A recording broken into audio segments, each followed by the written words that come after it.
नमस्ते दोस्तों, मैं अदिति सिंह आज आप सभी के साथ आईटी का सेकंड लेक्चर स्टार्ट करेंगे। ओके, कल हमने देखे थे कुछ बेसिक टर्मिनोलॉजीज जो आईटी में इन्वॉल्व है।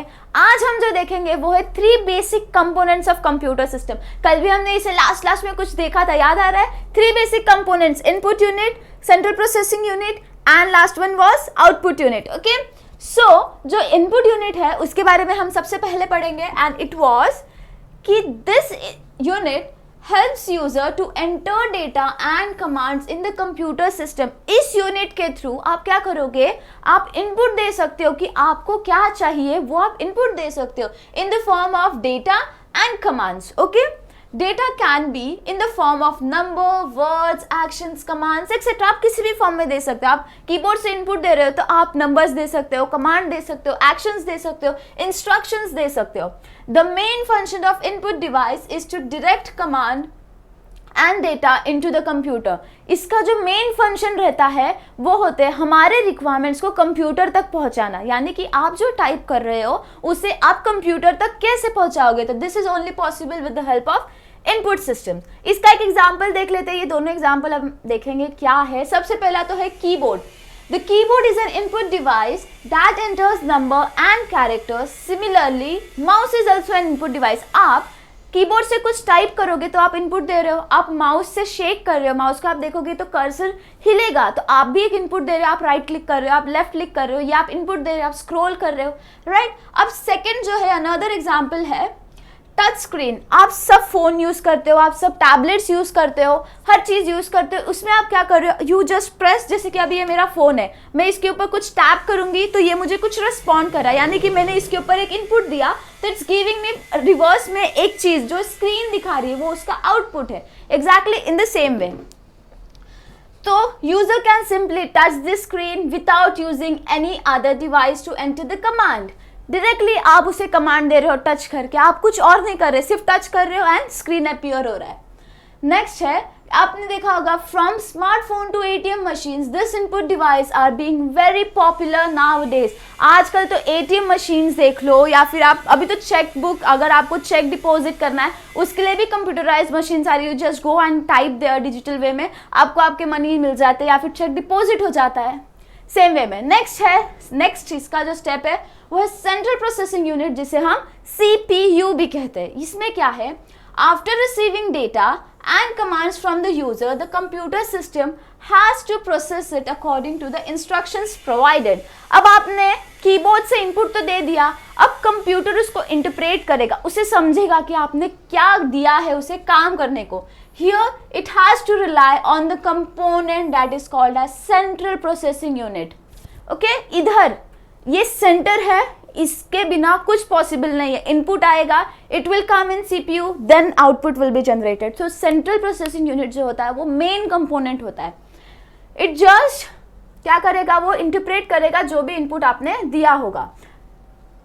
The CPU further uses 3 elements. CPU के पास 3 elements होते हैं। कौन से? अरिथमेटिक एंड लॉजिक यूनिट होता है, कंट्रोल यूनिट होता है एंड मेमोरी यूनिट होता है। तो सबसे पहले हम पढ़ेंगे अरिथमेटिक एंड लॉजिक यूनिट। तो अरिथमेटिक एंड लॉजिक यूनिट क्या होता है, आपने मैथ्स में पढ़ा होगा, अरिथमेटिक भी पढ़ा होगा, लॉजिक भी पढ़ा होगा। सेम यही चीज वो यहाँ पे भी करेगा। इट परफॉर्म अरिथमेटिक फंक्शंस, यानी कि मैथमेटिकल कैलकुलेशंस, एडिशन करेगा, सब्ट्रैक्शन करेगा, डिवीजन करेगा, मल्टीप्लिकेशन करेगा and further it can even perform logical functions like that is comparison of data. Data को कंपेयर करेंगे, ये एंड ये डेटा, जैसे आप करते हो दिस नंबर इज ग्रेटर और दिस नंबर इज ग्रेटर, तो कंपेयर कर रहे हो, वैसे ये भी कंपैरिजन ऑफ डेटा करेगा, कैलकुलेशन प्रोसेस को कंडक्ट करेगा एंड एवरीथिंग। नेक्स्ट है कंट्रोल यूनिट। ये हर चीज को कंट्रोल करेगा, हर चीज को जो भी आप उससे मांग रहे हो। तो this is the backbone of unit computer, the main backbone. आपसे अगर कोई पूछेगा तो बैकबोन क्या है, तो आप क्या कहोगे, control unit, that is a part of central processing unit. It is responsible for coordinating tasks between all the components of computer system. आपके जो कंप्यूटर सिस्टम है, आपके जो कमांड दिया है उसे कोऑर्डिनेशन का काम करना कौन करता है, कंट्रोल यूनिट करेगा। The control unit collects data from the input device and sends it in the processing unit. वो कलेक्ट करेगा, आपने जो भी उसे दिया है वो कलेक्ट करेगा and send it to the processing unit depending on its nature. अब आप जो उसे कमांड दे रहे हो उसका नेचर क्या है, उसके बेसिस पे वो उसको कैटेगराइज करेगा, सीक्वेंस में अरेंज करेगा एंड देन वो आपको आपका आउटपुट देगा। Finally it further transmits the process data to the output unit to facilitate the user। अब इतना सब कुछ कर दिया है तो अब आपको भी तो दिखना चाहिए ना कि भैया हमारे कंप्यूटर ने किया क्या है, तो वो हमें आउटपुट के थ्रू दिखाएगा। ओके, नेक्स्ट है मेमोरी यूनिट। अब मेमोरी यूनिट क्या है? आपके दिमाग, आपको दिमाग है, आप लर्न करते हो, बिना स्टोर करे उसका कोई यूटिलाइजेशन नहीं है। जब स्टोर ही नहीं हो रहा है आपके दिमाग में तो क्या फ़ायदा है, यानी आपकी मेमोरी बहुत स्ट्रांग होनी चाहिए। उसी प्रकार हमारे कंप्यूटर के पास भी एक मेमोरी यूनिट होता है। Once a user enters the data using input devices, the computer system stores this data in its memory unit। अब आपने जब उसको एंटर कर दिया है तो वो उसे अपने मेमोरी यूनिट में स्टोर करेगा, टेम्पररीली स्टोर करेगा एंड कब रिलीज करेगा? जब उसकी डिमांड आएगी कंप्यूटर के through. Okay, this data will now remain here until other components of the CPU processes it's. यानी कि वो वहाँ तब तक रहेगा जब तक सीपीयू उसकी रिक्वायरमेंट नहीं दिखाएगा। The memory unit uses a set of pre-programmed instructions to further transmit the data in the another part of the CPU। वो तब तक प्री प्रोग्राम रहता है, रुका रहता है जब तक सीपीयू आगे उसे नहीं बुलाएगा। अब मेमोरी के भी दो टाइप्स होते हैं, आपने सुना होगा ना, मेमोरी दो टाइप्स के होते हैं, एक से प्राइमरी मेमोरी होगा, एक सेकेंडरी मेमोरी होगा। प्राइमरी मेमोरी यानी कि जो आपके कंप्यूटर में इनबिल्ड होगा। सेकेंडरी मेमोरी हम जो एक्सटर्नली कंप्यूटर को प्रोवाइड करते हैं कि हाँ इतना हम बाहर से प्रोवाइड करें, जैसे कि समझ लो आपका पेन ड्राइव, ये आप एक्सटर्नली आपके कंप्यूटर के अंदर इम्पोर्ट कर रहे हो, राइट। सेम उसी प्रकार तो हम पढ़ते हैं कि प्राइमरी यूनिट है क्या। Primary unit is the internal memory. ये कंप्यूटर या आपके लैपटॉप के या आपके पीसी डेस्कटॉप के अंदर रहता है, इसके लिए it's a internal memory of the computer. It is known as the main memory. ये जो होती है ये मेन मेमोरी होती है। Primary memory holds the data and instructions on which the computer is currently working. Currently आपका computer किस चीज को एग्जीक्यूट कर रहा है, किस चीज को परफॉर्म कर रहा है, उस चीज की मेमोरी वो इसमें स्टोर करेगा। ओके, नेक्स्ट है प्राइमरी मेमोरी के टाइप्स। प्राइमरी मेमोरी के भी दो टाइप्स हैं। कौन से? रैम एंड रोम। सुना होगा ना, छोटे क्लास में आपने पढ़ा होगा कि रैम होता है, रोम होता है, एक टेम्पररी मेमोरी होती है, एक परमानेंट मेमोरी होती है। तो हम इसे आज वापस देखते हैं कि क्या है वो। तो रैम जो है इसे हम कहते हैं random access memory, RAM। Okay, random access memory.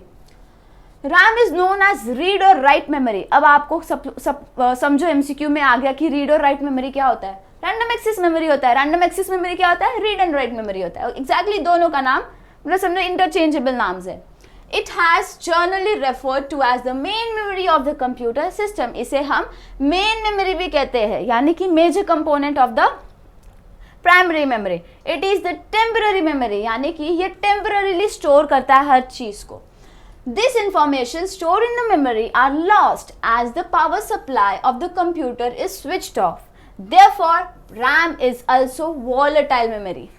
यहाँ पे हम लोग को तीन नाम मिले of our RAM। कौन से तो देख लेते हैं।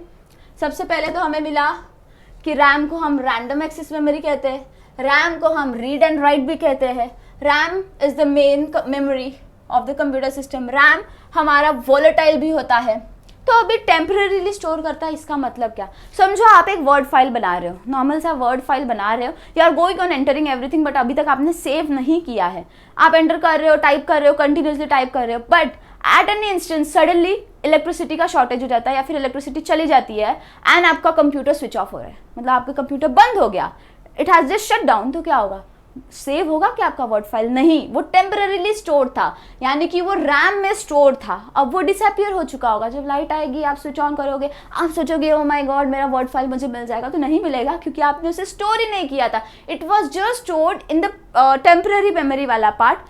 इसके लिए वो लाइट हुई तो चला गया। तो इधर उन्होंने एक चीज कही है, the power supply of the computer is switched off. तो उस समय क्या होगा? This store memory will be lost, ये चली जाएगी, it will get deleted। okay, so next है, sorry, हम पढ़ेंगे नेक्स्ट रोम, यानी कि read only memory. Read only memory. अब रीड ओनली मेमोरी क्या कहता है कि भाई ये है परमानेंट टाइप ऑफ मेमोरी, इसे हम परमानेंट मेमोरी कहते हैं, यानी कि ये हमेशा परमानेंटली आपके कंप्यूटर में स्टोर्ड रहता है till the moment you delete it. The content is not lost when the power supply is switched off. The content of ROM is decided by the computer manufactured and permanently stored at the time of manufacturing. ROM cannot be overwritten by computer, therefore it is also called as non-volatile memory. इसे भी एक नाम दिया गया है non-volatile memory. तो इसका मतलब क्या होता है, आपने अगर कुछ परफॉर्म किया है तो इट विल बी कम्प्लीटली या फिर it will be stored permanently bye computer manufacturing and storage में वो सेव हो जाएगा। अब आपको यहाँ क्या उन लोग पूछ सकते हैं, दो क्वेश्चन बनता है ना, एक कि difference between random access memory and ROM, तो इसमें आप मेंशन कर पाओगे पॉइंट्स? होप सो 5-6 पॉइंट्स लिख दो, बस हो जाते हैं, इतने बस हो जाते हैं कि पहले उसका एब्रीवेशन लिख दो कि उसे हम क्या कहते हैं, फिर उसके बाद उसका सेकंड नेम लिख दो कि हम उसे वोलेटाइल कहते हैं, नॉन वोलेटाइल रहते हैं, एग्जाम्पल लिख दो, फिर उसके बाद आप लिख दो कि पावर सप्लाई होने के बाद उसमें डिलीट हो जाते हैं, इसमें डिलीट नहीं होते, this are permanent, this are temporary. हो गए 5-6 पॉइंट्स आपके रेडी। नेक्स्ट है प्राइमरी पढ़ लिया, आप सेकेंडरी पढ़ते हैं। सेकेंडरी क्या होता है? It is an external memory of the computer. It is used to store the huge amount of different programs and information. Secondary memory जो होती है वो आप externally आपके लैपटॉप को प्रोवाइड करते हो कि हमें ज़्यादा स्पेस मिले, हमें ज़्यादा यूटिलाइजेशन मिले आपके लैपटॉप के थ्रू। तो इसके एग्जाम्पल्स क्या है? Magnetic, that is hard disk, देखा होगा ना आपने hard disk, magnetic tapes, pen drives आप इंस्टॉल करते हो ना अंदर, flash memory, optical disk that is CD और डीवीडी, एसएसडी। अब तो बेसिकली हमारे पास भी है इंस्टॉल हमारे लैपटॉप में ताकि हमारा लैपटॉप फास्ट फंक्शनिंग करे, तो हमने क्या किया, हार्ड डिस्क जो थी उसको रिप्लेस करके एसएसडी डाल दिया ताकि हमारा स्टोरेज भी बढ़ जाए एंड हमें फास्ट फंक्शनिंग मिले। नेक्स्ट है third point and the last point, components का। क्या? तो आउटपुट यूनिट। आउटपुट यूनिट क्या कहता है? After processing the data it is converted into a format which humans can understand. अब जब आप इनपुट देते हो, आपने इनपुट तो दे दिया, लेकिन कंप्यूटर उसे अपनी भाषा में, बाइनरी कोड में, या उसे जो समझ में आती है उस भाषा में उसे कोड करेगा, कन्वर्ट करेगा। बट जब वो हमें आउटपुट देता है, समझो मैंने यहाँ पे अदिति लिखा तो वो मुझे अदिति ही दिखा रहा है, यानी कि this is a human readable form, it converts it into a human readable form, यानी कि जो ह्यूमंस को, हम ह्यूमन बींग्स को समझ में आए वैसे फॉर्म में वो उसे कन्वर्ट करेगा। अब मैंने तो अदिति लिखा, मैंने इनपुट में अदिति डाला, कंप्यूटर उसे कुछ और इंटरप्रेट करेगा, सीपीयू उसके थ्रू उसे प्रोसेस करेगा एंड देन मुझे आउटपुट में एक अदिति दिखाई देगा। ओके, नेक्स्ट है after conversion the output unit displays this data to user. अब डिस्प्ले करना जरूरी है ना, हमें तो आउटपुट चाहिए, उसे हमने डिस्प्ले भी करना है, तो जो आउटपुट यूनिट है it will just display whatever we require. Okay, for example of output unit है monitors, screens, printers and speakers. आप स्क्रीन पे इंटरेक्शन कर सकते हो, स्क्रीन के ऊपर आउटपुट डाल सकते हो, आउटपुट देख सकते हो। आपके प्रिंटर्स, आप सिर्फ कंट्रोल पी कर दो या फिर आप सिर्फ कंट्रोल पी कर दो या फिर आप सिर्फ प्रिंट का कमांड दे दो, वो प्रिंटर के थ्रू आपको आउटपुट दे रहा है। आप इधर से इनपुट दिए, सीपीयू ने इंटरप्रेट किया एंड प्रिंटर्स ने आपको प्रिंट निकाल के दे दिया। इन द सेम वे स्पीकर्स, आप ऑडियो कंप्यूटर में चालू कर रहे हो, आपने प्ले बटन को क्लिक किया, सीपीयू इंटरप्रेट किया एंड उसे आपके स्पीकर्स के थ्रू आप सुन पा रहे हो। The output unit basically produces the data formatted by the computer for the user benefit. User के benefit के लिए हम सब कुछ करते हैं, हम जो भी करते हैं हम सिर्फ अपना स्वार्थ देखते हैं। The same way, अब हम नेक्स्ट चीज जाएंगे यूनिट ऑफ मेमोरी। अब यूनिट्स क्या क्या है? तो computer storage and memory is often measured in megabyte. बोलते ना एमबी, जीबी बहुत इंपॉर्टेंट रोल प्ले करते हैं हमारे लिए, हमारे फोन में एंड ऑल में, तो ऑफकोर्स एमबी एंड जीबी हम डालते हैं, बट यहाँ पे वो अलग है। It is for storage and memory, megabytes and gigabytes, MB and GB. The evolution of memory, अब मेमोरी जो थी वो इवॉल्व कैसे हुई? पहले वो बाइनरी थी, फिर यानी बिट्स थी, फिर निबल हुई, फिर उसके बाद वो बाइट्स हो गई भैया। बिट्स में क्या था? बाइट में it is a binary digit that holds one of the two values. Binary यानी कि समथिंग, बाइनरी मीन्स टू, तो याद रखना हमेशा, आगे भी आपको काम आएगा। बाइनरी नंबर्स या बाइनरी एनीथिंग उन्होंने कहा, तो it just consist of zeros and ones. कुछ भी दे दो, it will just decode it into form of 0 and 1। समझो मुझे अभी कुछ लिखना है, तो इट विल जस्ट राइट कि 0 1 1 0 1 1, मतलब लाइक एक मैं बता रही हूँ एग्जाम्पल, कंसिडर मत करना, बट इट विल, ये ऐसी वैल्यूज होती है जिसमें वो सिर्फ जीरोस एंड 1 को कंसिडर करता है। ओके, नेक्स्ट है निबल्स। निबल्स में क्या है, the group of 4 bits, 4 bits, 4, पहले इसमें 2 बिट्स था 0 एंड 1, अब हम 4 बिट्स पढ़ेंगे। 4 bits of nibble, for example 1 0 1 1, जैसे आपने देखा ना अभी इसमें दो ही चीज दिख रही है अपने को, 1 0 1 1, हर चीज में सिर्फ 0 1 है। निबल में बिट्स में क्या था, सिर्फ 0 1 होगा। निबल में क्या हुआ, 4 बाइट्स हो गए, यानी कि 4 बाइट्स, ये हो गया समझो। अब नेक्स्ट है बाइट्स, बिट्स एंड बाइट्स समझ लेना। A group of 8 bits of is called as byte. 8 bits यानी कि अब इसमें हम 8 डिजिट्स को कंसिडर करेंगे, तो समझो ये हो गया हमारा एक एग्जाम्पल, 1 2 3 4 5 6 7 एंड 8। हमने 8 डिजिट्स यूज किए, कौन से डिजिट्स यूज किए, सिर्फ 0 and 1। The group of 8 digits is called as bytes. The byte is the smallest unit which can represent the data item in a data item और a character. ये smallest unit होता है किस चीज का, to represent our item और character. अब हम पढ़ेंगे concepts of hardware and software. हर चीज जो हम देख सके वो हार्डवेयर होती है, यानी कि हर चीज जो कंप्यूटर से रिलेटेड है हम देख सकते हैं, फील कर सकते हैं, it is hardware. And software जो हम कोडिंग करते हैं, फर्स्ट कोडिंग करते हैं ना, दैट्स सॉफ्टवेयर। बट हम देख लेते हैं कि है क्या ये hardware. Computer hardware comprises of physical components that the computer system requires for its function। अब आपके कंप्यूटर में जो जो चीज आप देख सकते हो, आप फील कर सकते हो अपने हाथ से, वो होते हैं हमारे हार्डवेयर में। In simple words, hardware is something that we can see, we can touch them, we can feel them.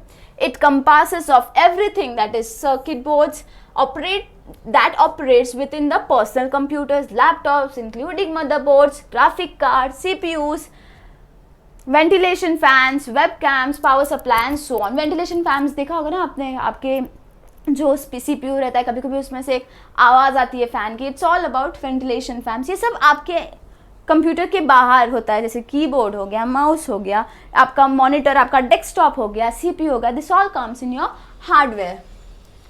अब नेक्स्ट है सॉफ्टवेयर। सॉफ्टवेयर क्या होता है, A set of instructions given to the computer is known as program। आप set of instructions, जैसे कि मैंने कुछ लिखा, a set of instruction in the form of coding, तो it is considered as a program। program और set of program is called as software। program, एक program या set of program को हम जब मिला लेते हैं तो हम उसे software कहते हैं। This helps us to interact with the computer in order to perform particular task। Software is a generic term used to describe the computer program। समझो कंप्यूटर का प्रोग्राम है, ओके। एंड आप, जैसे मैंने कुछ टाइप किया HTML में, मैंने टाइप किया, मेरा एक प्रोग्राम पूरा कंप्लीट हो गया, उसकी वजह से मुझे एक आउटपुट मिलेगा। तो ये जो पूरा चीज़ है, set of programs and programs, set of group of programs और individual program, this all are encompassed in the software, okay. अब नेक्स्ट है कैटेगरी ऑफ सॉफ्टवेयर। सॉफ्टवेयर की भी क्या कैटेगरीज होती है, तो 2 कैटेगरीज होती है, या तो वो ओपन सोर्स्ड होगा या फिर वो क्लोज्ड सोर्स होगा। याद रखना, सॉफ्टवेयर की कैटेगरीज या तो ओपन होगा या तो क्लोज्ड होगा। एग्जांपल के साथ इसको देखेंगे कि ये है क्या। Open source, it refers to the software which releases codes in public domain to anyone to use। यानी कि ये ऐसे होते हैं, अब देखो ना, ओपन सोर्स यानी कि इसका जो सोर्स होगा तो आप ओपनली देख सकोगे, इसको देख सकोगे, कॉपी कर सकोगे, मॉडिफाई कर सकोगे, distribute in the another users and organisation.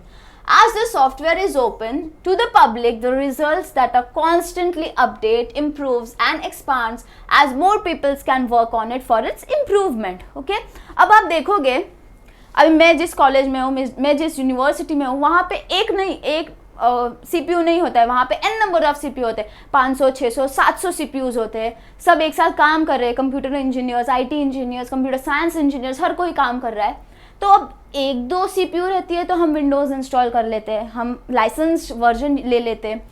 लेकिन अब इतने सारे हैं, अफोर्डेबल तो नहीं होगा, 700-800 कंप्यूटर्स है आपके साथ, आप किसमें विंडोज़ इंस्टॉल करोगे? तो उन लोग क्या करते हैं, they adopt something which is known as open source वाला। तो ये जो ओपन सोर्स रहता है, जैसे कि लिनक्स हो गया, लिनक्स उबंटू हो गया, ये सारी चीज़ें ओपन सोर्स होती है, इसे कोई भी यूज़ कर सकता है, आप ले लो एंड यूज़ करो। तो एक एग्जाम्पल है इसका, इसे कहते हैं in many states are follow FOSS policy. F stands for free open source software. Freely open source होते हैं policies, it enables to save some millions of rupees in a year for licensing cost। इसलिए आप licence नहीं खरीद रहे तो आपके millions of money जो है बच जाते हैं। किसने अडॉप्ट किया? सबसे पहले तो केरला स्टेट में is in news that it has adopted first policy to save rupees 300 crores as the license fees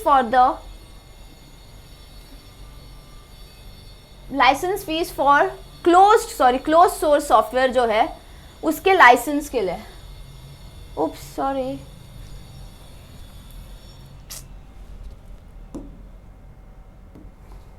okay, हो गया। So sorry. Close source software. अब क्लोज सोर्स सॉफ्टवेयर क्या है? आपके लैपटॉप में विंडोज़ इंस्टॉल्ड है ना, क्लोज सोर्स है, उसे कोई और हैक नहीं कर सकता या फिर कोई और ले नहीं सकता, आप ही आपके पीसी में, आपके आईपी में उसे वर्क करोगे।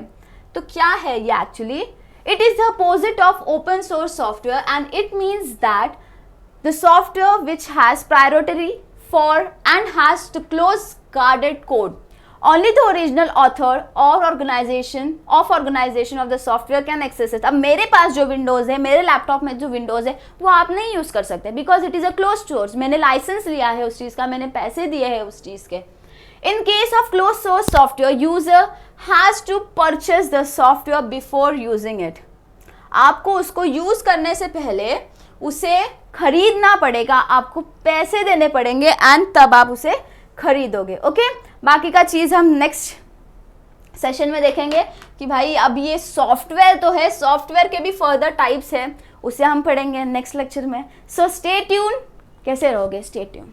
जल्दी बताओ, सब्सक्राइब करोगे, कमेंट करोगे, अगर कोई भी आपको डाउट है तो कमेंट डाउन बिलो, सब्सक्राइब करो एंड शेयर करो, लाइक करो ताकि थोड़ा सा मोटिवेशन मिले यार। Okay, thank you so much, meet you in next session.